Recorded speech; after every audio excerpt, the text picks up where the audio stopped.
At ngayon, isa rin sa mga aking mga, kaya ako nandito, dahil gusto kong magpugay ulit sa ating mga Marines at sa mga iba pang sundalo na Army sa kanilang katapatan na maski nawala na sila sa serbisyo ay gusto pa rin nilang tumulong at ilahad nga yung kanilang nalalaman. Kaya't suportahan natin sila. At most of all, sana ang gobyerno ay pag-igihin naman ang kanilang ginagawa dahil isang taon na yung SONA, wala pa ring nananagot. Mahiya naman kayo, lahat tayo, dapat magkaroon na ng katapusan itong mga investigasyon. Maraming salamat. Mabuhay ang Pilipinas. Mabuhay ang Pilipino. Halos isang taon na, sinabi niya, mahiya naman kayo. Ngunit anong nangyari? Meron na bang natapos na investigasyon? Na-imbestiga ba yung mga may kagagawan ng flood control scandal? Yung ICI may nangyari ba? Sa Blue Ribbon Committee may napirmahan bang kumpleto na report? Halos walang nangyari. General, ano po ang participation sa ganap po ngayong araw with the former soldiers?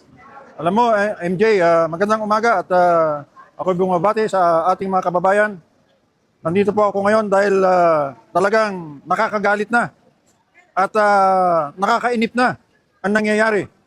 Kung ating matandaan, nung magsona ang ating Presidente Bongbong, sinabi niya, noong Hulyo, halos isang taon na, sinabi niya, mahiya naman kayo. Ngunit anong nangyari? Meron na bang natapos na investigasyon? Na-imbestiga ba yung mga may kagagawan ng flood control scandal?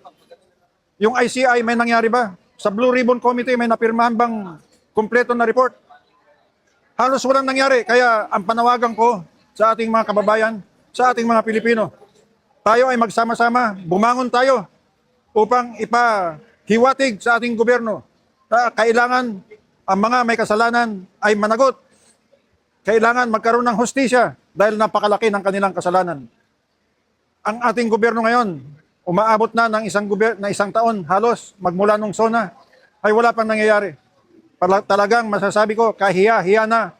Hindi lang ang gobyerno, kundi pati tayo mga Pilipino nadadamay. Kaya magtulong-tulong tayo, bumangon tayo, at bigyan ng karampatang parusa ang mga may kasalanan. Sir, pakabot na po sa lowest ranks yung discontent sa AFP. Sinabi po mismo yan ni former Chief PNA, now Senator Ping Lacson. Anong tingin mo doon, sir? May pagkatotoo yung sinabi ni Senator Ping Lacson na umaabot na sa level ng batalyon.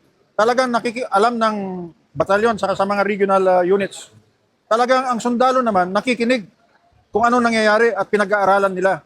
At marami nang nalulong moral dahil nga wala namang nangyayari sa mga investigasyon. At ngayon, isa rin sa mga aking mga, kaya ako nandito, dahil gusto kong magpugay ulit sa ating mga Marines at sa mga iba pang sundalo na Army sa kanilang katapatan na maski nawala na sila sa serbisyo ay gusto pa rin nilang tumulong at ilahad nga yung kanilang nalalaman.